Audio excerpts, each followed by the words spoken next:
Anthropic just released Claude Design, and you can now be able to build prototypes, app flows, and even slide decks all from your browser. So in this video, I'm going to show you how it works. So by the end of it, you're going to design a full app, hand it over to Claude Code, and be able to build it on your local machine. So with that being said, if you're interested, let's get into this. Now, before we continue, I recently launched our school community where I help you to master AI agents, automations, and so much more. And that's all coming from someone who used to work as a senior AI software engineer at companies like Amazon and Microsoft. And in this community, you're going to get over 100 plus video materials like templates and workflows that I personally built and sold over 100 plus times. On top of that, you're also going to get access to our weekly live calls. And just to give you an idea, this week, we're actually running a Claude Code masterclass where we're going to dive into how to improve Claude Code's accuracy when we're going to use it to building applications. Plus, you're also going to get full community supports where you're going to get a chance to ask questions and get direct answers back. So if you're ready to level up, make sure to jump right in and I'll see you in the community. Alright, so to get started, Claude Design here you can see is using the Claude Opus 4.7 and it is available for Claude Pro Max Team Plan that Claude Anthropic offers. And the way how it works here is that you can be able to upload any brands, any assets, any color palettes or themes that you have for your applications, and then Claude can be able to build a design system based on the input that you take and design any prototypes you want. So now to try this out, simply just gonna navigate to Claude Design and here is what it looks like. So right here you can see we have our prototype. Here we can be able to choose either wireframe, which will basically give us a skeleton. There's no colors. It's just gonna be a skeleton applications for all the elements that we have. Or the other way we can do this is using the high fidelity here, which will give us a polished mockups for real branding assets. And simply if we have our own design system, simply we're just gonna click on the setup design system right here. And here you can see we can give or describe our company names, our missions, anything like that, and also provide any repositories or any code repositories that you have in your local machine. Then it can be able to identify the styling and be able to import it from here. And furthermore, you can see we can also be able to bring up any Figma files, any fonts, any logos and assets, and adding any notes. And we're basically just going to continue generate from there. All right, so for demonstration here, I'm just going to start with a new prototype here and show you how it works. So for example, I'm just going to say app right here and click on create. So now once we're here in the Claude Design, this is what it looks like. So right here on the left, we have our chats. Any conversation we want to have with Claude Design, we can have it here. We can import any files, we can import any screenshots, any design systems, any Figma file, we can import it here on the left. And on the right, it will basically have Claude Design here to take those inputs and it's going to start to design everything on the canvas right here. So for example, I'm just going to give a simple prompt, say, hey, I want to create a simple iOS setup flow for the bike sharing app and show me the screens on the canvas, blue plus orange for the modern color scheme. And here you can see by default, it actually has some reference for the hi-fi design and the in-track prototypes. So I'm just going to keep it there just to see what it looks like. So in this case, I'm going to click on send and let's see what it does. So first thing first, you can see just like how it works with any other Claude sessions, it will start to ask me some questions to define exactly the requirements. So for example, what should the bike name called? So I'm just going to call it bike share. And how many screens in the flow? For example, I wanted to have 6 screens, just a standard. And which step should the flow include? For example, the welcome step, or maybe the email and password, the payment method, the plan selections, and the success, location sharing, and also the name plus profile. These options I'm going to select by default. And for the visual mood, we can either have clean and minimum, bold and playful, energetics, and stuff like this. So for my case here, I'm just going to go with clean and minimum. And in terms of color here, we're just going to choose blue and yellow. And furthermore, we also have additional question. How should the blue and orange play it together? So maybe the blue here is going to be primary and orange here is going to be secondary. So in this case, I'm going to choose that option. And in terms of the typography directions, I'm just going to go with a random option right here.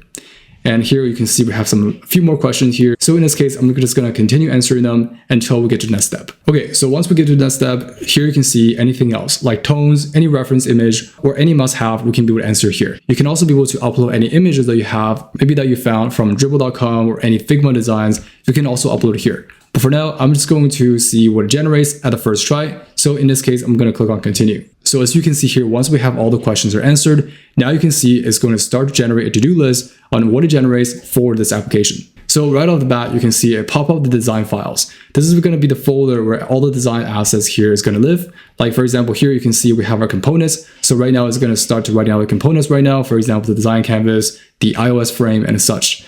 Before we get into the next session, if you run any kind of online business, you've probably noticed this. Managing customers on WhatsApp gets messy really fast. You've got messages coming in from everywhere, you forget to reply to some people, and sometimes you're answering the same questions again and again. And it gets even worse if you're dealing with clients from different countries. So I started looking into tools that could actually simplify that process. And that's how I came across Wadesk. It's basically an all-in-one WhatsApp CRM that uses AI to help you manage conversations, automate replies, and keep track of your leads in one place. For example, instead of replying manually to every single message, you can set up automated responses or even send bulk messages to multiple leads at once. So if you're running a store or doing outreach, it saves you a lot of time. Another thing I found interesting is the built-in AI translation. So if someone messages you in a different language, it translates it instantly and even helps you reply, which is actually really useful if you're working with international clients. And everything is organized like a proper CRM. You can tag contacts, track conversations, and basically avoid losing important leads. So instead of juggling messages everywhere, everything is just in one place. If you want to try it out, you can check the link in the description. They offer a free trial. And yeah, if you're using WhatsApp for business, it's definitely something worth testing. Also curious, what's the most annoying part of managing clients right now? Back to the video. So eventually here you can see we have finished the entire design for Claude Design, and this is what it looks like. So if I were to zoom out a bit more, so I'm just going to switch it to 50%. This is what it looks like for the welcome screen, and user click on the get started. This is going to be the sign up, and we also have the next step for the location, the pricing, and the card, as well as the final success. So this is what the entire design look like. So you can see for the entire iOS app.